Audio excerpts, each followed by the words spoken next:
Passion, drive, and patience. What brings home the winning trophy is also what keeps your ride or die alive. eBay Motors has everything you need to maintain your vehicle and level it up to peak performance, from superchargers, roof racks, exhaust kits, LED headlights, and more. Whether you're into speed, power, or style, eBay Motors has got you covered.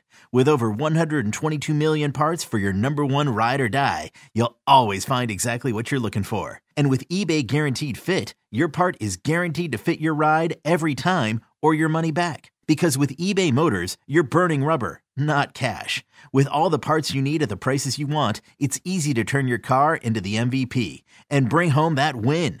Keep your ride or die alive at ebaymotors.com. Eligible items only. Exclusions apply.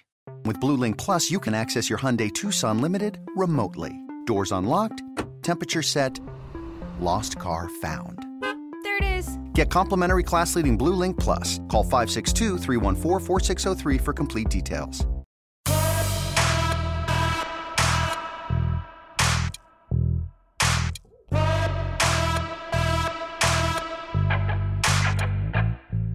Welcome to the Powercat Podcast, GoPowercat.com's Kansas State Athletics Show.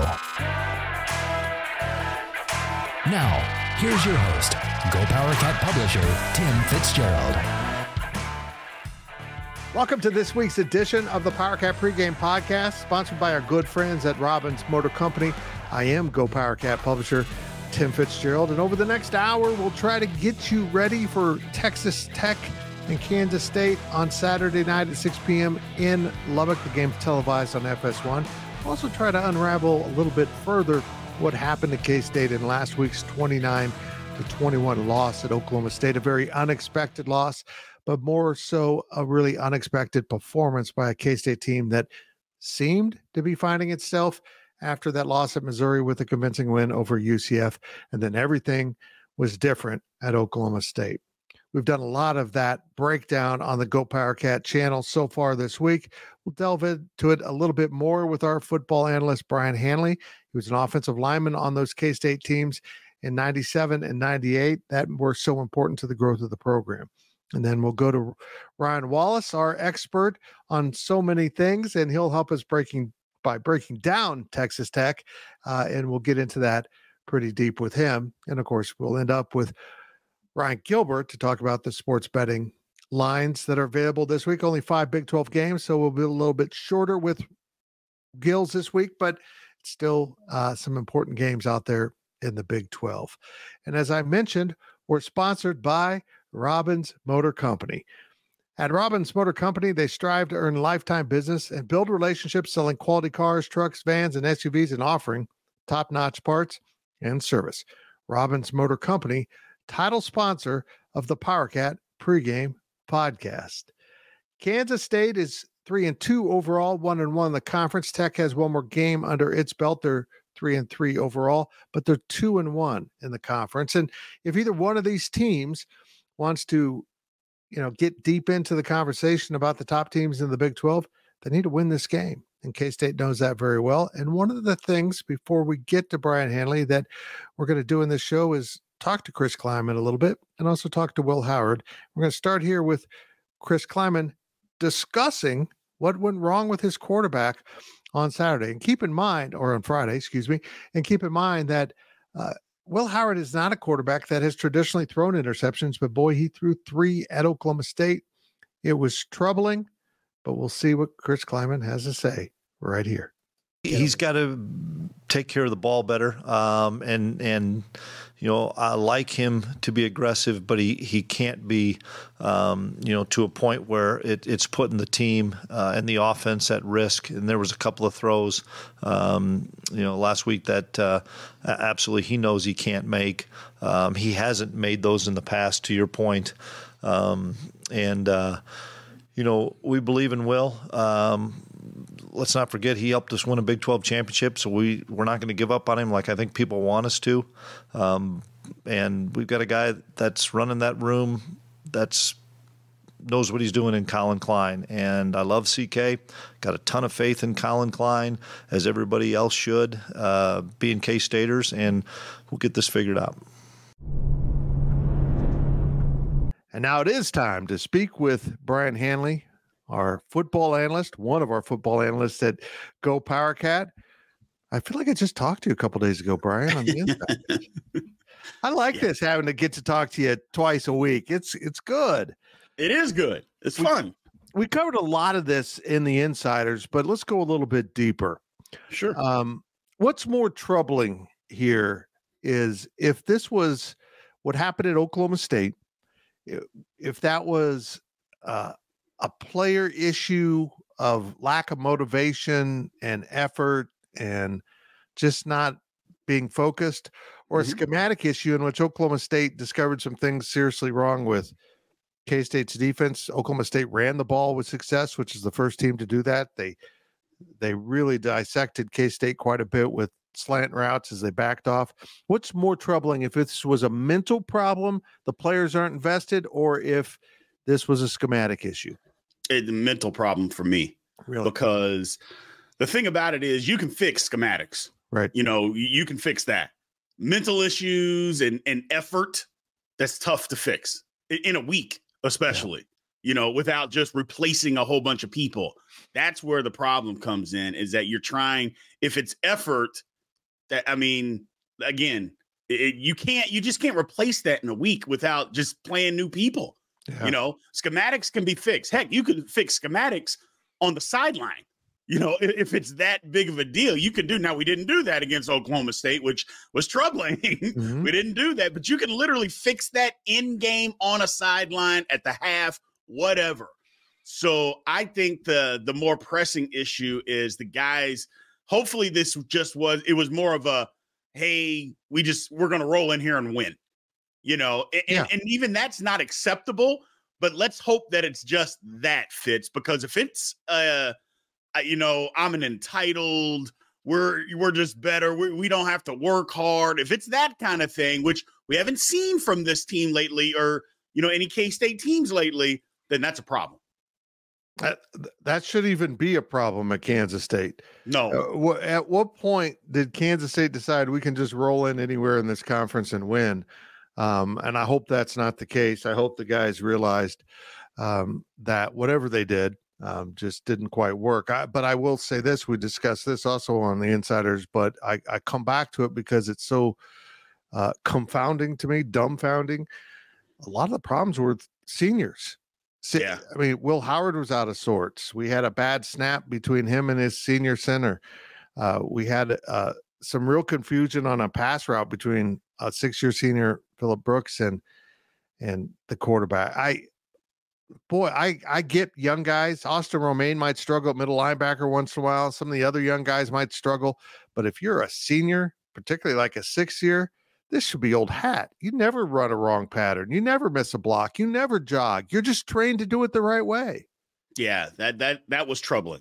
Yeah. It was troubling. You know, a lot of that, and I'm just going to attribute it to guys just not being ready to play, not being prepared to play, you know, and just going through the motions, just think, hey, we can just flip a switch, kind of what we talked about on the insiders, that guys just think, oh, yeah, it's not going good. We're just going to flip a switch and we're just going to overwhelm them. Sorry.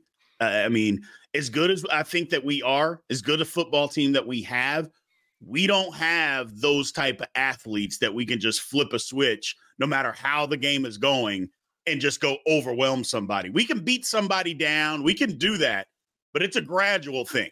We're not just flipping switches and throwing up, you know, 30 points in a quarter on somebody. That's not how Kansas State football is. It's never been that way. No. At least not in a long, long time.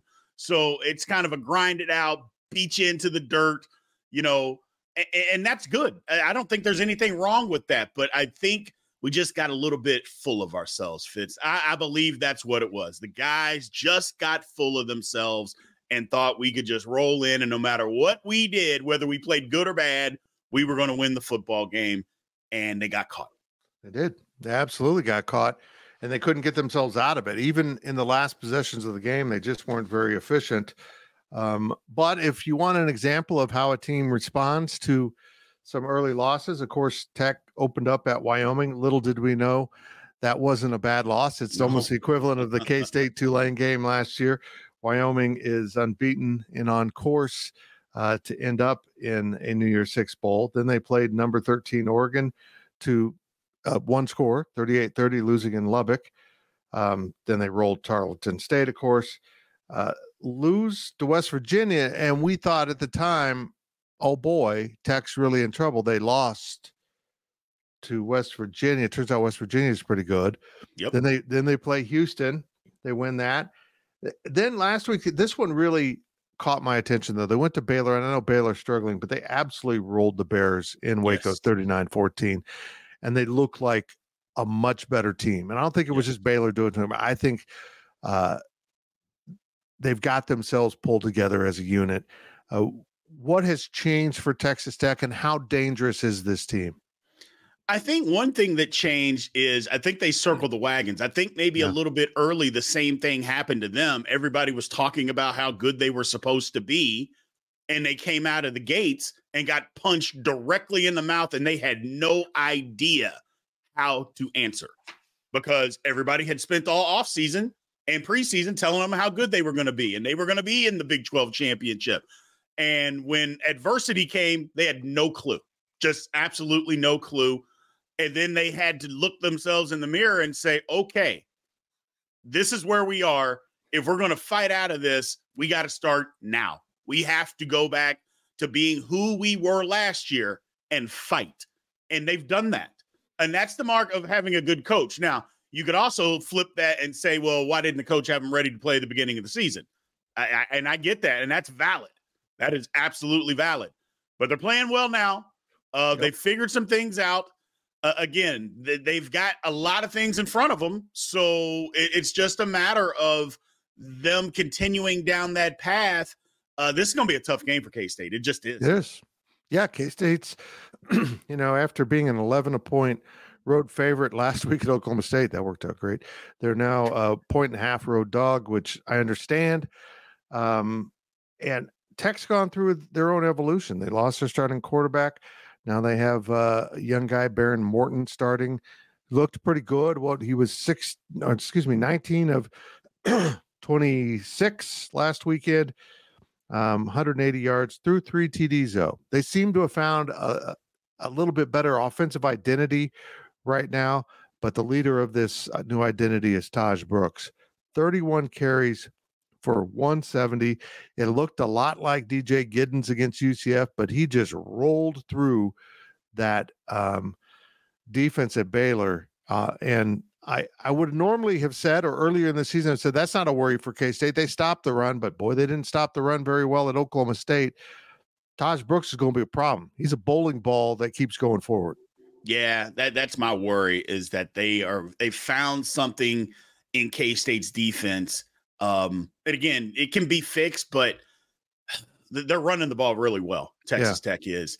And I just have a feeling with some of the injuries that we've had, it's going to be a problem. K-State's going to have to come up with something schematic wise to be able to slow the running game down and make them one-dimensional, make them have to throw the ball. Anytime they try to run it, that's where K-State got in trouble at Oklahoma State, is that we could never, we couldn't stop them from running the football, and when we couldn't stop them from running the football, then our cornerbacks were playing so far off that the slants were just the RPO game. It was wide open. And that's something that's got to stop. That's something that's just got to change, because if not, Tech's going to have 600 yards of offense, and it's going to be a long day. And then they'll go to the second quarter.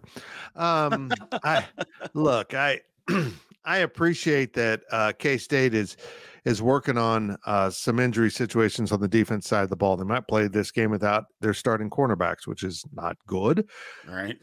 So now Chris Kleiman's in this interesting balance. I think Joe Klanderman was backing his guys up, trying to prevent the explosive play, which has been a problem for K-State, trying to make sure he's safeguarding against those unproven corners getting torched.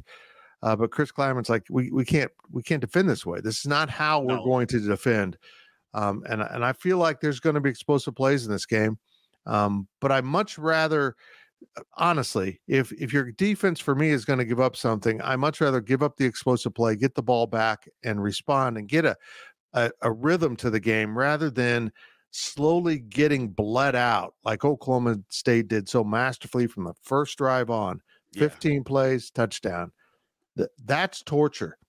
I'd rather give up the explosive. I know coaches don't want to, but what they did at Oklahoma State just sucked the life out of everyone, and fans, coaches, the players, of course. You're going to have to attack with your defense, aren't you? Yes, absolutely. And if that means stopping the run to put an extra safety down there, or changing the line of scrimmage and put 4 guys down linemen and go to a more conventional, maybe a 4-2 look or even a 4-3 look, then that's what you have to do. Tech's going to spread them out, so don't get me wrong, but you know what? Make them complete the passes over top of you if that's what's going to happen. Make them do it. Now, granted, you can't be running 3 yards behind receivers and stuff like that, so because that becomes pitch and catch. That makes it easy. So you got to make it a little bit difficult for them, but make them complete the passes. Make them do it. Don't just give them, slant routes that turn into 8 yards, that turn into 13 yards. Don't give that to them. Make them complete stuff over your head down the field. And if they do it, they do it. But that's why they call them high or low percentage passes, because they're literally low percentage. And if we just can, but a slant route on an RPO where our guy's 8 yards off the wide receiver, I mean, that's basically 7-on-7 with no defenders. So we can't just continue to do that, because you're not defending at all. Coach Kleiman is right. You can't defend that way, and you're literally not defending when you're doing that. You're just hoping and wishing at that point. Offensively for Kansas State, boy, brother, your soulmates on the offensive line played a bad game. They just didn't put it together. They didn't look physical. They didn't look like they were on the attack, and that kind of set in motion everything that K-State did or didn't do on offense. K-State's just got to get back to basics for them, which is, physically run the ball and get the pass game going. But here's my question for you. What is the state, in your opinion, of Kansas State's wide receivers? I think they're in trouble at wide receiver. They just don't have guys that are stepping up to make plays. That's the problem. I mean, everybody wants to mask it and say this or that. We just got to be honest. The wide receiver room is not good. It's just not. And the guy that they were counting on, Keegan Johnson, to be that guy. I mean, is he hurt? Is he not hurt? Is he going to play? Can he play a half? I just don't understand that. And I know I harp on that, and maybe people keep getting tired of me saying it, but I'm going to continue to say it. I don't see how you can play a half of football and then not play another half. Yeah.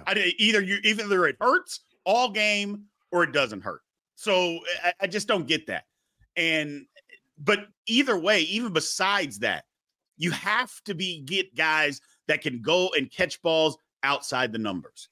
We just don't, and can catch the ball down the field, be able to run a 12-yard comeback and catch the ball outside. That we just don't possess those type of guys, and it's becoming a problem, and teams know it. That's where the issue is that teams know it now, and they just load up. But also, they didn't get help. The offensive line didn't play great until late in the game when we ran it, but they're not getting help from the sideline. If you can't trust, and I mentioned this on the Insiders, if you can't trust your senior quarterback to check when it's 2nd and 8 versus a 4-man box or a 5-man box for him to check to a run, then that's a problem. Yeah. And there were so many times in that game where it was 2nd and 8, 2nd and 9. There were times where Oklahoma State literally had 4 guys in the box, and I was screaming. My wife got tired of hearing me screaming at the television, check to a run. Just run the football. And we did not do it. I could see if our passing game was going great. Okay, fine. But since it was going lousy, I'm just run the ball. You have more people there to block. Just run it. And I don't know. It just didn't happen. It was just a bad game all the way around. But I think the offensive line, it's got to start with them. They've got to play well. They just got to come off the ball and be physical. Just be physical. Enough of the side-to-side running that we seem to be in love with. Run the ball downhill and get after them. Just get after them. I agree. That was well said. I mean, just for me, it's just flip that switch mentally and do whatever you're doing with a little bit more passion. Yeah. Because you're not, I got news for them, and they learn this, hopefully. You're not good enough to go through the motions. No. Let's be honest. Oklahoma State played better than they have. Their coaches certainly put the players in a better position than K-State coaches put theirs. I believe that. But Oklahoma State's still not good. As bad as K-State was, they've got the ball with a chance to tie the game in the fourth quarter. And they're sleepwalking and still in the game. Unfortunately, they sleptwalked through their last two possessions and didn't get anything done.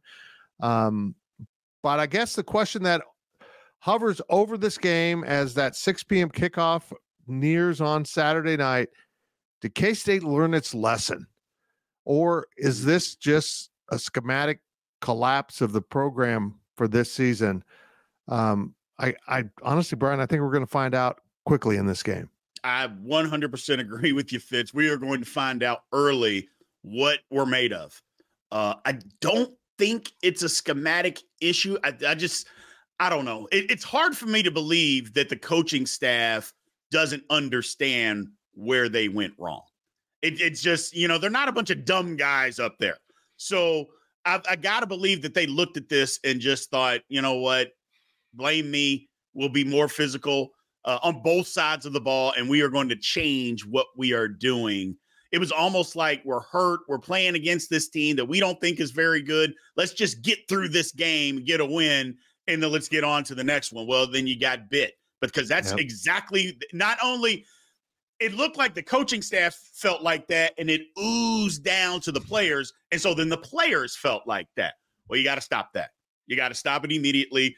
Go out, put your best foot forward at all times, and just battle this one out, because we're going to find, like you said, we're going to find out early, because I think Tech is going to come and try to hit us in the mouth early and knock us completely out. They are coming for K-State's heart, and it's going to be up to us to protect our heart and to fight back. And we're going to find it. And I'm excited for that. And players should be excited for that. And fans, we should all be excited to see what we're made of. And we literally got knocked down. We are standing 8 count. We're staggering. What are we going to do? Well put. Does K-State get this done? I think so. I do. I just believe, first of all, I think we're better than Tech. Right. That's number one. And then earlier in the season, have we been undefeated? This was a game that I had circled that I'm like, I don't know. I don't know if K-State, but now the circumstances have changed. And I believe that if we lose this game, I think the kids and the staff know the season's off the rails if we lose this football game. And I just believe that the fight is going to be there. I just believe the fight's going to be there. If it's not, then I've totally misjudged who we have in the locker room. Right. That's perfectly said. I've totally misjudged the character of this team, the way the coaches are handling this team. This is a reset game.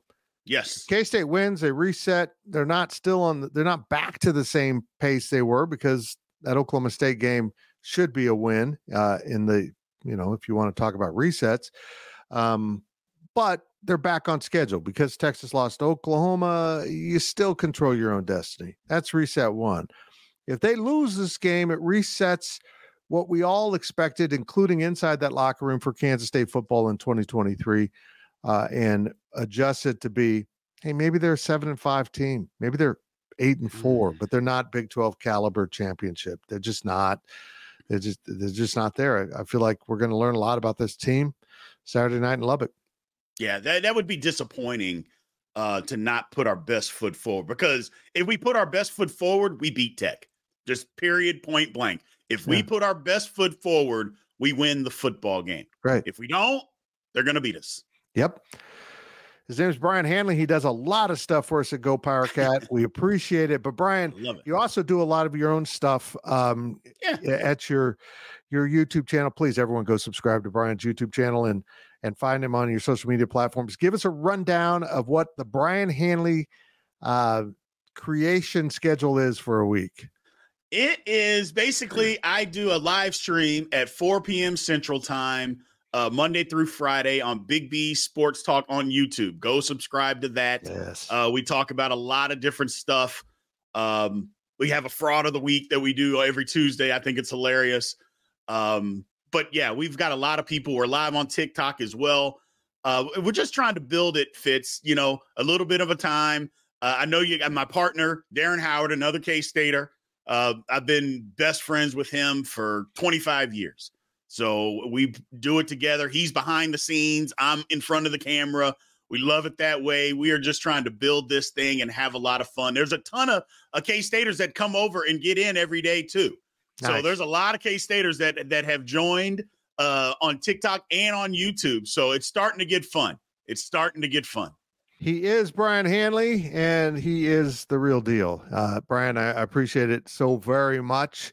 As we go into break here, Ryan Wallace awaits on the other side, but also a little treat for you later in the show.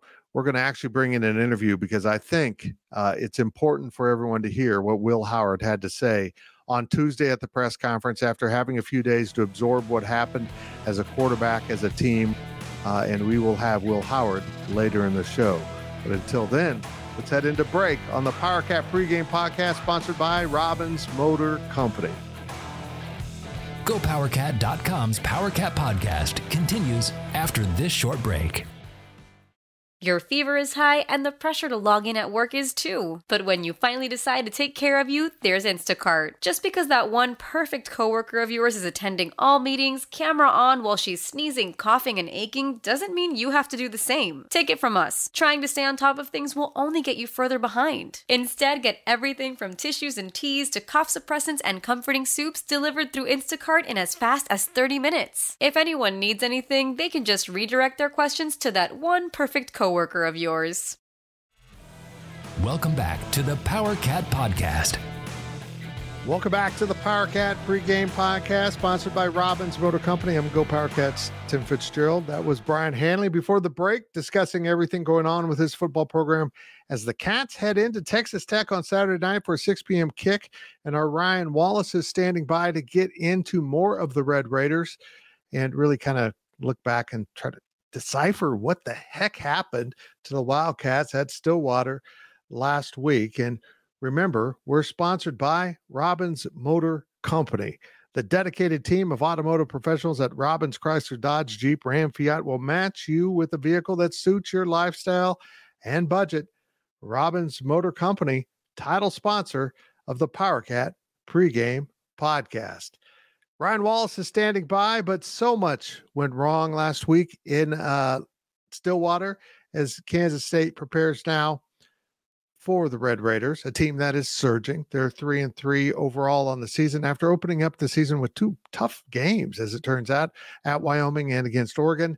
Now they've settled in a little bit at 2-1 in the conference. For K-State, last week was really troubling, and here's what Chris Kleiman believes K-State needs to do. Let's get back to basics. We'll get to Ryan Wallace right after this. Well, that's part of what our issue is across the board. We didn't block well enough on offense. We didn't tackle well enough. So, yeah, we need to just get back to some basic stuff. That's why we talked as a staff on Saturday and Sunday about trying to simplify some of our plans offensively and defense and even on special teams, so that the kids can play with more confidence and play with better technique. Today we'll do a little bit more good on good than we've probably done in the last couple of weeks, going the ones against the ones. Part of that is having that extra day, because it's and the fact we came off of a bye week. It's hard to do that in week 9, 10, and 11, or 8, 9, 10 when guys are just beat to heck after a ball game. We've had a couple of days to rest, and I think our guys are at least fresh.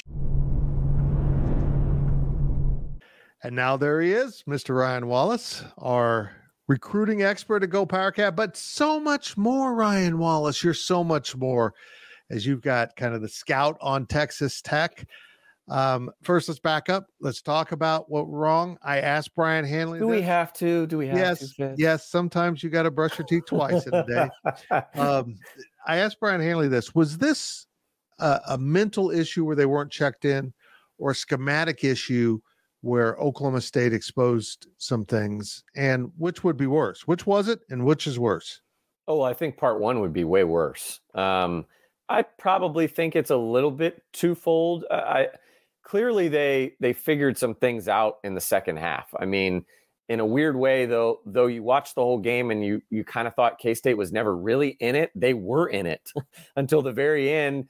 And I think they got caught off guard early on defense from a schematic point of view. Like, none of us saw Alan Bowman scrambling to keep like drives alive as being part of the key to Oklahoma State's early offensive success. So I definitely think there were some things there.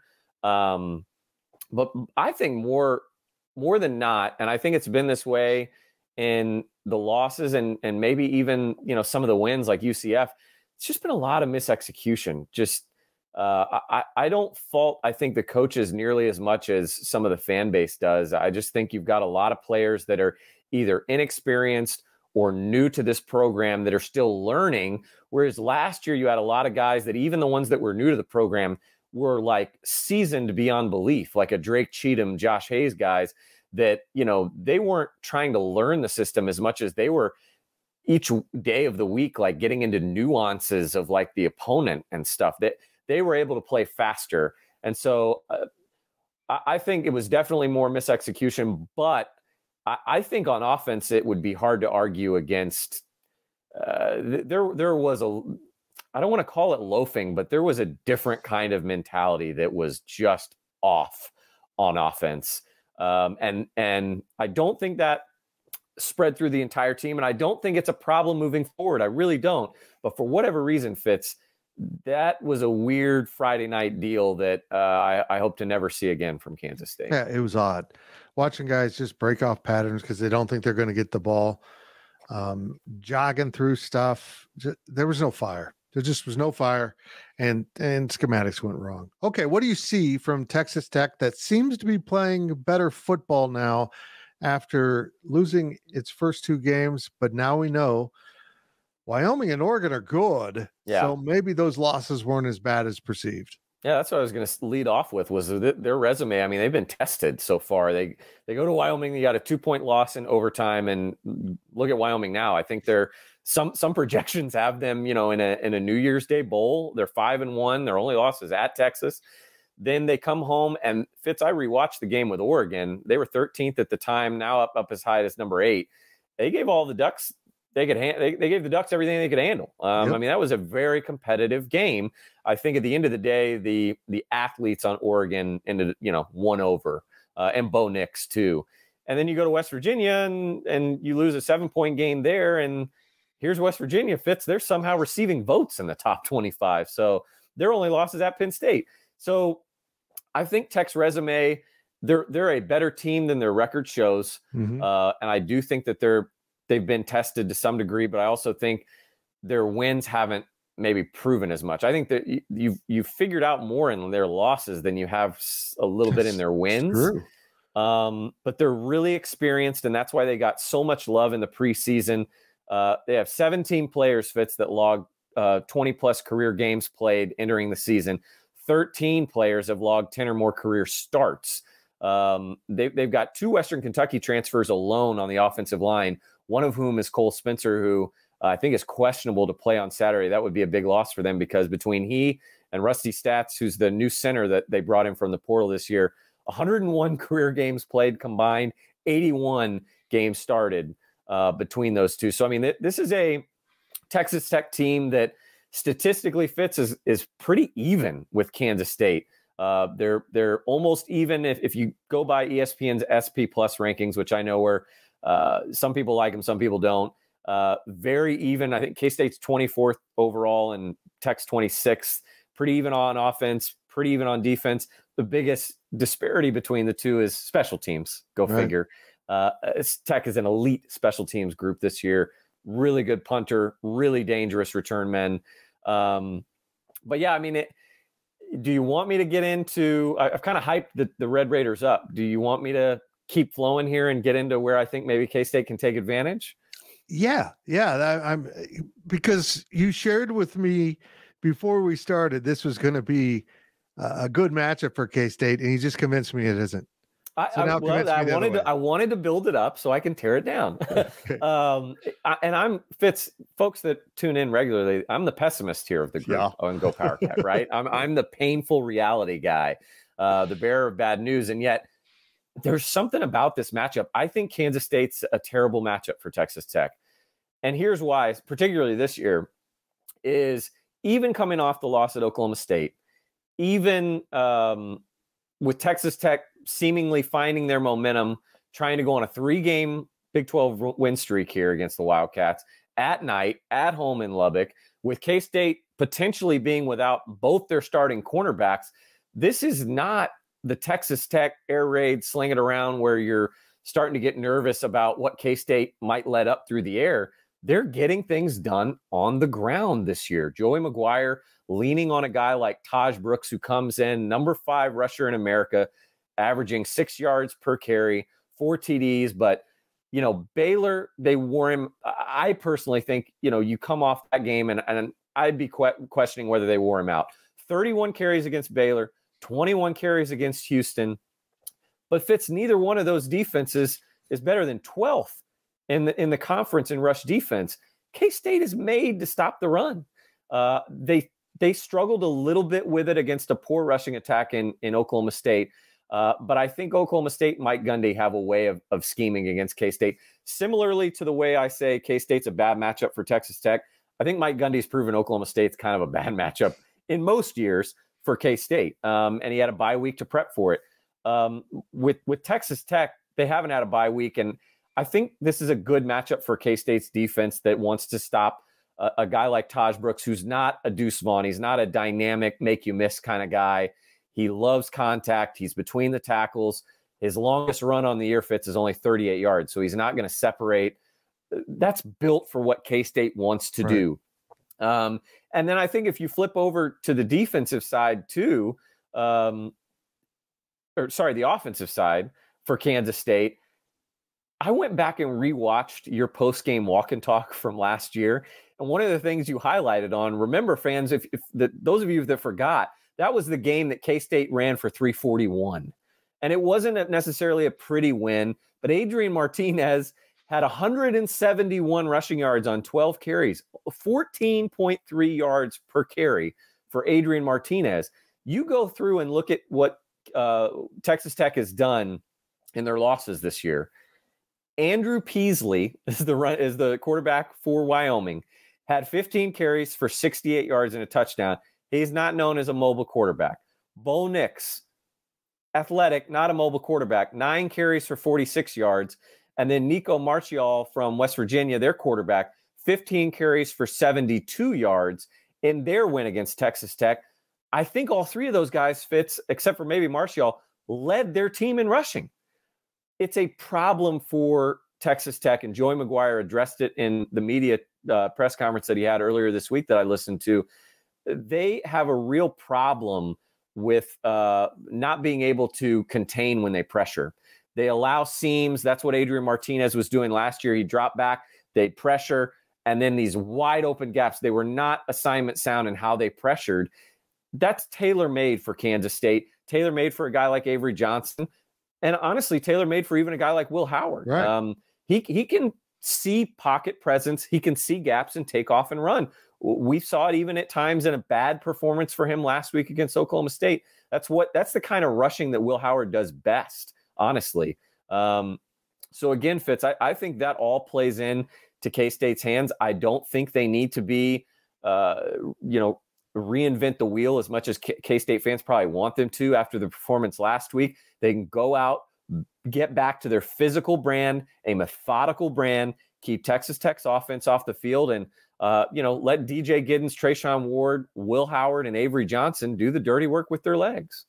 Yep. I'm very interested to see how they attack that defense, how they use their quarterbacks. So let me just ask, will Avery Johnson play in this game with some role? I absolutely would play him, and I expect him to play. I think that it's a matchup that, again, just tailors to what he does. Now, I think they're going to have to sprinkle in some opportunities, as we've been saying all season long and deeper into the preseason over the summer. They've got to find ways to make Avery an honest quarterback to a defense, too. I don't think you can just bring him in and have him run and run and run and run and run. Eventually, people will catch on. They'll start loading the box. So they've got to find some ways. Colin Klein's got to let Avery throw it a little bit and do it in ways that they feel Avery can not only make the play, but can keep confidence with him as a passer too. But I absolutely would play him this week, and I dare I say I expect to see him. fans will be disappointed. I don't think he's going to start as much as, the fan base is oddly clamoring for it. But I definitely think this is a tailor-made game to get him involved again. Let's stay with quarterbacks. Tech's gone through a quarterback change due to injury. What has changed about Tech's offense? Well, Baron Morton is kind of their prodigal son. Tyler Shook goes down. Yeah, I mean, Tyler Shook goes down with the injury, the Oregon transfer that they had, high expectations for last year. He gets injured. He comes back this year. Didn't play bad by any stretch in the games that he was available before his injury this year, but I don't think he was great. He's definitely a little bit more mobile than Baron Morton, and Chris Kleiman alluded to that in his Tuesday press conference about Baron Morton being more of a pocket presence, and that's why they're kind of leaning more on the run game from the running backs and not just from the quarterback position. But I like Baron Morton, but this is an offense that hasn't really been. They've been methodical in their approach from the ground game and haven't really opened up the pass as much. And I think part of that is Baron Morton being a young passer. He has, I think, 5 or 6 games of experience now under his belt. But some of that was last year at the end of the season in bowl games and stuff, and didn't have, as much preparation as he's had this year. And now this year, kind of the same deal as we saw from Will last year, where they had him prepared, but he wasn't expected to be a guy with Tyler Shook back and, now you're the guy again. So I think they're kind of slowly getting him more involved in the offense. I haven't been overwhelmed with him as a passer, Fitz. They're still a hurry up tempo team. So you're going to see him, get it out of his hands quick and sling it around, but they're not the deep ball team. I think that maybe fans remember under Cliff Kingsbury or even Matt Wells, where they try and catch you on a deep ball here and there. They're really keeping things, I think, more under 20 yards and again, letting Baron Morton get confidence through the ground game to then open the pass game. But the one thing I will say, regardless of the quarterback fits, is expect to see, and K-State should anticipate, that hurry up style, because while their time of possession is still really low, like bottom 10 in America, that's because that they're one of the quickest teams at the line. I think per play or per minute, I should say, they're number 2 behind Tennessee in the amount of plays they have per minute. So they want to get up and go just like they always do, but it's a different kind of style. Like I said, they're easing Baron Morton in. And again, that plays into K-State. I think, I heard you on the podcast earlier this week, K-State, we need to see more pressure from Joe Klanderman. We need to see them, try and manage or generate more pressure through schematics. This is a game to do that. Baron Morton's not an elusive guy. They've given up some sacks this year. As I said earlier on in this segment, Cole Spencer might be out for them, who's a reliable tackle for them in Lubbock. So this is a game that I would pressure him and make him more of a passer. Take the running element out of it. Okay, so let's unravel a few things there that you've said. Special teams are typically Kansas State's pride and joy. Yeah. Is this possibly the first game K-State might just lose because they don't match up very well in special teams? Yeah, I mean, you want to win 2 out of 3 phases to try and win a game, right? I as confident as I am in K-State on the offense and defense, I'm not very confident in their special teams right now. And not just because of how they performed this year, but how Texas Tech has performed this year on that side of the ball. They lead the Big 12 with 28.1 yards average on kick returns. They're one of only 2 teams in the conference that have scored a TD, both on punt return and kick return. They've got a kid named, they got Miles Price, and they've got a transfer from Austin P named Dre McCray that is a speedster and really dynamic in that phase of the game. Second in the Big 12 in punt return average. They have a TD there, like I mentioned, and they're number 1 in the Big 12 in their punting average at 48.7 yards. A punter that Joey McGuire thinks is going to play in the NFL. He's a Sunday punter. Mm-hmm. So I don't feel confident in that phase of the ball. They've blocked some kicks too. I think they returned one for a touchdown against Houston, I believe, from when I was going back and reviewing that game. So that's an area I don't want to just chalk up as a loss, Fitz. But I mean, K-State better come dialed in. And the good news, though, Fitz, is that maybe as bad as they've been and the amount of questions that Chris Kleiman has gotten about special teams over the course of the last couple of weeks, maybe everything that happened on Friday night in Stillwater, and again, when it comes to special teams, even beyond Friday night, maybe this is all coming at the right time, because you would think there's no way in hell they will mess up special teams on Saturday night, right? Right. Right. Okay. The other thing you said that really jumped out at me, Tech, we know, likes to go fast. Yeah. Well, you now have a true freshman middle linebacker, and you might be using your backup cornerbacks. You might be out both your starting corners. How does that impact K-State? I have fear they're just not going to be lined up right or on time. Well, and that is one area that I'm going to be interested in seeing how Texas Tech comes out on that first scripted drive and see how much of this they work in. Because Joey McGuire mentioned something in his middle of the week press conference when the question was asked kind of to him, assessing your team, kind of the pros and cons. What do you like from your guys, and what do you think you need to do more of? And on offense, he talked about how much he likes their physical, aggressive approach on the ground. He loves what they're doing in their rushing game, but he said he wants to open up the offense more through play action. That's an area that Austin Romaine and Austin Moore's got to help Austin Romaine with, to really try and be sound and assignment sound. Be patient. Don't over pursue. Don't go on your first instinct. Watch and see. Watch the football. Because if we see Kansas State come out and bite on some of that play action, that could deter my thoughts on this game, right? Yep. That's where you could see Baron Morton get into a little bit of a groove, and you can see K-State kind of get all out of sorts. So the safeties are going to have to be assignment sound, and again, not over pursue, be patient in what they see and address it. And the same goes for the middle linebacker and Austin Romaine, because we've seen Chris Kleiman, kudos to Austin Romaine is what Chris Kleiman said this week, and I agree with him, but also we've seen, and we saw it on Friday night, some times where Austin Romaine is still the freshman. So again, he's going to get better with each snap, but he's got to be assignment sound in this one. But Fitz, I will add one more caveat to that, and that is, I think the same way Texas Tech could, if they want to, take advantage of a freshman middle linebacker for K-State, you could make the same argument that Will Howard and Colin Klein could do the same thing to Texas Tech. Because right now, the leading tackler for Texas Tech is a kid named Ben Roberts. He's come out of nowhere through some injuries. He's worked his way up the depth chart, and he is the starter. He's not going anywhere now, but he is a true freshman. And when you watch him, he's really good against the run. He's a big kid, like 6'3", 240, but he's not the most athletic kid.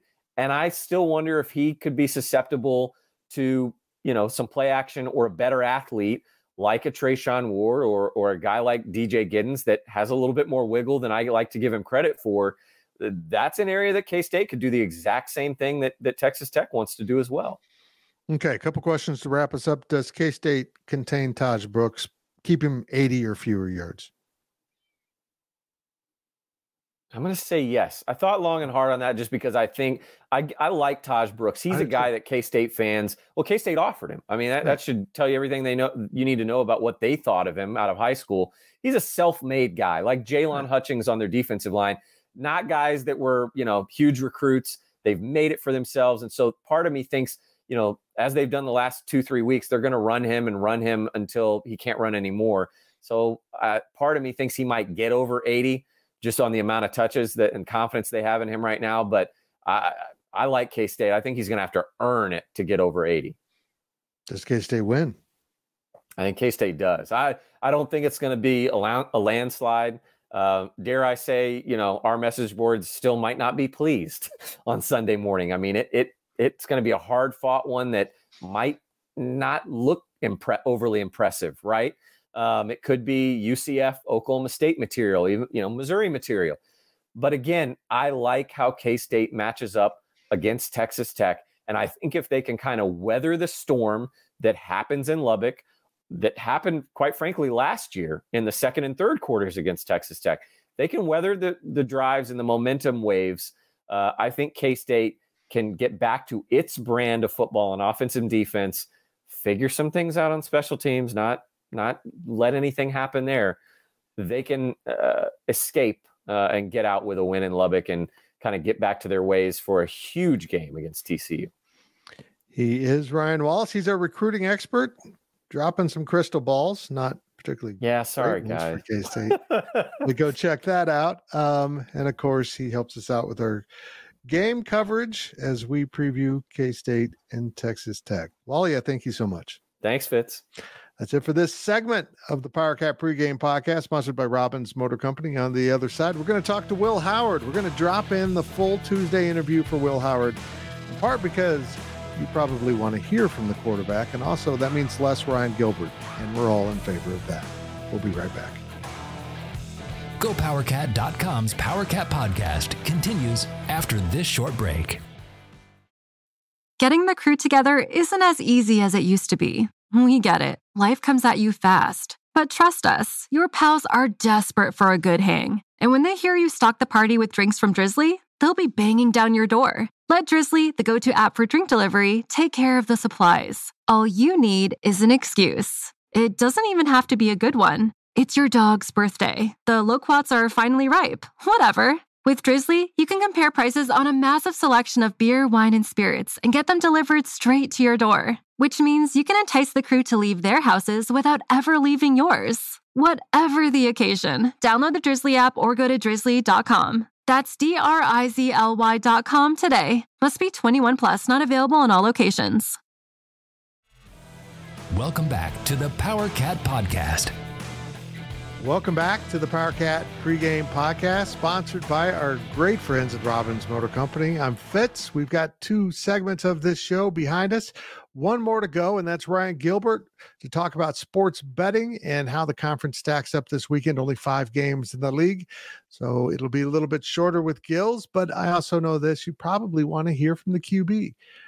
What does Will Howard say about what went wrong last week, his mentality and the offensive approach going into this week? Well, the media got him for a little bit on Tuesday at the press conference, and we're going to give you about 4.5 minutes of Will Howard to discuss everything that went wrong and right and what needs to change for the Texas Tech game Saturday night at 6 in Lubbock. But your reminder, we're sponsored by Robbins Motor Company. K-State fans, visit the Robbins Chrysler Dodge Jeep Ram Fiat location on Anderson Avenue in Manhattan for an exciting test drive.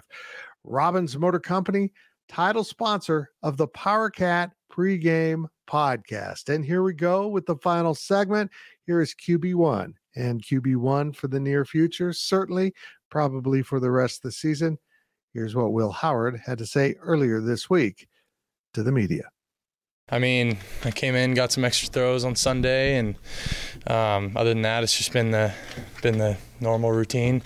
Can't change anything about what we're doing. You know, obviously had an off game last week. I feel like, you know, we just kind of had a slip up. Obviously, have to clean some things up, and you know, but it's not. You know, the sky's not falling. You know, I feel like, especially offensively, we were playing pretty good football up until that point, but you know, some of the mistakes that we were making and things kind of came a little bit into culmination and just kind of ate at us a little bit, and it kind of, you know, I don't want to say kind of came all out at the same time, but like, you know, that was the worst I've played in since my freshman year probably, but I mean, I feel like up until that point, you know, this year I feel like I've been playing, you know, well. I don't think I've been playing my best, but, you know, personally, and I think as a team we could all say the same thing. So, you know, nothing's changing drastically, but definitely a mindset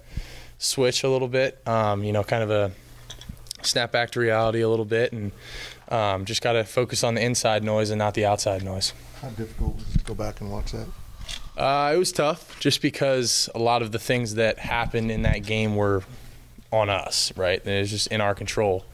You know, I say it over and over to the guys. It's, you know, I truly believe that, you know, there's no team out there that can beat us. We're the only ones that can do that. And if we're not playing to our standard, then anyone can beat us. So, you know, we just gotta get back to what we were doing and get get back to having fun with it a little bit. I think we need to just play a little more free. What's your number one objective coming into this week? Shoot, I don't know. I don't know if I have a one objective I can put my finger on. I mean, obviously, is to win. To win the day, to win the week. We're trying to have more of a 1-0, process-based 1 week season mindset this week, and not look ahead to anything else, not look behind, just focus on the task at hand. And I think that's, the biggest thing is just winning every day and winning every rep and everything you can. Just be the best you can be in that moment. What does focusing on the inside noise instead of the outside noise mean to you? To me, it's just, I guess, focusing on the people that matter. And there's a lot of things that even coming into the season, good or bad, that were said about us, that doesn't matter, and that isn't stuff that we need to be tuned into. And obviously, people are free to say what they want and do and what they please. But to the people in this building, the voices that really matter are us, and the people that we need to listen to are the people that we love and we care about, and that are in this building, and that we have that strong bond with. And like I said, and people can say what they want, and they're free to do that, and bring it on. But we just got to remember what is important, and remember that the people in this building are the people that are gonna take the we determine what we're gonna do. And if we listen to anything outside of that, then that's not gonna help us at all. Is this an opportunity for you? It seems like you guys have thrived kind of backs against the wall in the past. Yeah, I think it's great. Obviously it's not the way we wanted to do that, but I think it kind of reminds us that anything can happen, and that we have to still have that same hunger that we did, especially last year. I feel like we were the underdogs in every sense of the word, and had that fire every game. And I think we got to get back to that, and just remember that that's what got us there, and playing free and loving the game and having fun, and not putting so much pressure on ourselves, and listening to the expectations that people have for us, because that doesn't matter.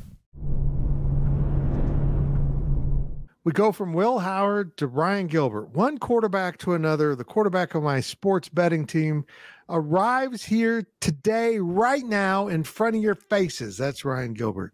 Gills, how you doing? You look good. I'm good. I feel great. I think you need a new quarterback, though. You're okay. You're okay. You just threw some interceptions, 5 to start the season, but it's okay. Let's get into this. We're short on time. West Virginia -2.5 at Houston. So West Virginia's gone from picked last in the Big 12 to being a road favorite. How times have changed for Neil Brown. Yeah, Neil Brown has sort of cooled down the conversation revolving his hot seat heading into the year. And Dana Holgorsen, though, going up against his former team, that's a coach that kind of was on the hot seat heading into the year. And I don't know if that's been cooled off at all, but it should be an interesting angle just with those two coaches in this game. But West Virginia likes to rush the football. We know that they've ran it on average 45 times a game this season, and Houston gives up over 4.5 yards per carry on defense. And so I like West Virginia in this game. I think they're going to control the football on the ground, but is this going to be a game where Dana Holgorsen wants to step up against his former team? We'll see, but I think West Virginia is a safe bet just because of how good Mountaineers' season has been compared to the Cougars. I would agree with that. Cincinnati is a 5-point favorite at home against Iowa State. Cincinnati -5. I'm a little surprised by this. I know the Bearcats are at home, but Iowa State's been playing better. What are your thoughts on this game? Yeah, Iowa State's been respectable. I think that's a good word to use for the Cyclones. They haven't been good, but won 2 of their last 3 games, and maybe they've got something going. You've seen some good things from Iowa State, whereas Cincinnati, they haven't won a Big 12 game yet. It's been rather ugly, and so I'd rather go with Iowa State in this game. Just looking at the eye test, doesn't it feel like Iowa State's just played a little bit better? And we've always talked about the Big 12 just having some awful teams. I think Cincinnati's one of them. Iowa State maybe in that middle tier if they want to be. Yep. Well, if you can't figure that out, and try this one on. TCU had just lost badly at Iowa State. Is a 6-point favorite over BYU. The game's in Fort Worth, so yeah, but I don't think the odds makers can figure out TCU right now. I feel like BYU might win this outright, but I'm going to defer to your expertise. I think I like BYU here as well, not just to cover, but to win it outright.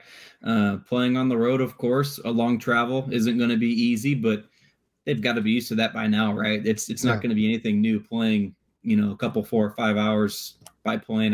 Probably not that long, but anyways, TCU's not going to have Chandler Morris in this game, and so I don't feel comfortable betting on the Horned Frogs here. BYU's going to have to rely on its passing game. Pretty much a non-existent rushing attack for the Cougars, but if BYU can get it going through the air like they have this season, I see a perfect recipe for a road upset here for BYU. K-State was a 11, 12-point favorite at Oklahoma State last week and lost. Kansas wanders into Stillwater on Saturday. They're a 3-point favorite. So I think Vegas is showing Oklahoma State a little respect there after what they did, but I'm sorry, K-State fans. I think KU rolls Oklahoma State. What do you think? I disagree with you on this one, Fitz. And without Jalen Daniels, who's doubtful as of right now as we're recording this, KU's shown that that's a team that may not be able to get things going on offense without their quarterback. And so we saw some good things against Kansas State. Speaking of Oklahoma State, we saw some good things. Obviously, Kansas State really shot itself in the foot in that game, but you've got to give credit to where it's due. And it seems like Mike Gundy may have found a way to turn around the season. Obviously, there's still question marks there. Maybe it was the players in the locker room. Maybe Gundy didn't have anything to do with it. But I gained some respect for Oklahoma State after that game on Friday. And so I'm actually going to go with the Cowboys. This is back-to-back home games for them. That game against K-State, they quite honestly, Oklahoma State could have won by 3 or 4 touchdowns if they were able to convert some of those red zone trips. And so I like Oklahoma State in this game. I think that might be the more talented bunch between the two teams. But when you look at maybe the state of the programs, you're going to give KU the nod and stuff like that. But Oklahoma State certainly has the talent to win back-to-back games here. I'll say this about the quarterback situation for Kansas. I know Alan Bowman played well enough to lead Oklahoma State to a win last week, but I'm still not impressed by him. I think Jason Bean's still a better quarterback than Alan Bowman, and I don't know. We'll see how that one plays out, but I have a feeling KU's going to win that. Tech is a 1.5-point favorite at home against Kansas State. Boy, we're supposed to be the experts in Kansas State, and it's hard to read them. It's hard to figure out what's going on. I think K-State will get it done, but I really do value your opinion because it'll be wrong. Right? Whatever I do, go the opposite, right? But yeah. I don't know, man. This game is tough, and you would like Kansas State to bounce back. Everything that we've sort of, we were on the team on Tuesday. Everybody seemed a little angry. Chris Kleiman was rather short to start off his press conference, right? So this is a perfect time for his team to bounce back. But you look at what happened on the field, man, it's tough to put your money on Kansas State. It really is a perfect opportunity to go out and get a win on the road, but you are on the road. It's a night game. Not going to be an easy place to play. You're sitting in your hotel room all day long. So I like reasons to bet on Texas Tech. I also like reasons to bet on Kansas State. Now, I think if Howard does go out and struggle in this game, you do have more of a reason to have a QB controversy on your hands. I don't think we're there quite yet. Even if he struggles, I'm still riding with Howard, but he is not out of the woods. I mean, he has struggled. He's thrown an interception, right? Fits in every game. And so I can't be wrong if I don't give you a pick, right? Does that work? That's just wrong because it's your job to give me a pick. Right. I guess, I don't know. To be honest with you, Fitz, I haven't given my pick yet in our weekly betting article that'll go up on Thursday. And so I'm teeter-tottering here on both sides. So I guess we'll let you off the hook. That way you can't be wrong. Right. Is that okay with you? No, it's not, but that's okay. We'll talk about it at your employee evaluation. That'll probably take place at a bar. Thank you, Ryan Gilbert. Much appreciated. And that will do it for this week's edition of the Powercat Pregame Podcast.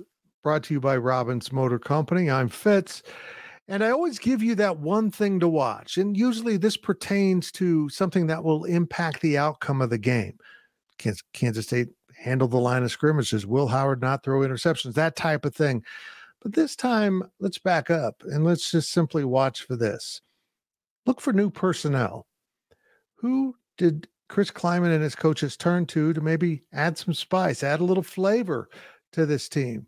Will Avery Johnson get to play some? Will there be a role for the freshman quarterback? We saw it at Missouri, and what's odd about it is I feel like the coaches feel like that was a failed experiment. It didn't work well. Well, those of us who watched the game kind of thought it did work better than what they were doing, and maybe they should have done it more. And maybe this is a game when the quarterback run game comes into play enough that they'll find a role for Avery Johnson. But will he be the only young or less proven player to step on the field? That's something to monitor as the game goes on. Of course, I'll have my 5 keys to victory and my actual game prediction at GoPowercat later in the week. But for now, that's going to be a wrap on this preview of the Cats and Red Raiders in Lubbock at 6 p.m. on Saturday. K-State will be home next week to play TCU in another night game. Every Big 12 game so far this season has been played at night. And when they do return home, I'll be able to say this safely. I will see you at the Bill. Thank you for listening to the Powercat Podcast. Make sure you're subscribing to our show at Apple, Spotify, Amazon, or wherever you get your podcasts. Who is June Carter Cash? You don't know music until you know June. Experience the artist and icon story of talent, ambition, and loyalty. She had that spark, the it. June. New documentary now streaming exclusively on Paramount Plus. Go to Paramount Plus to try it free. Terms apply.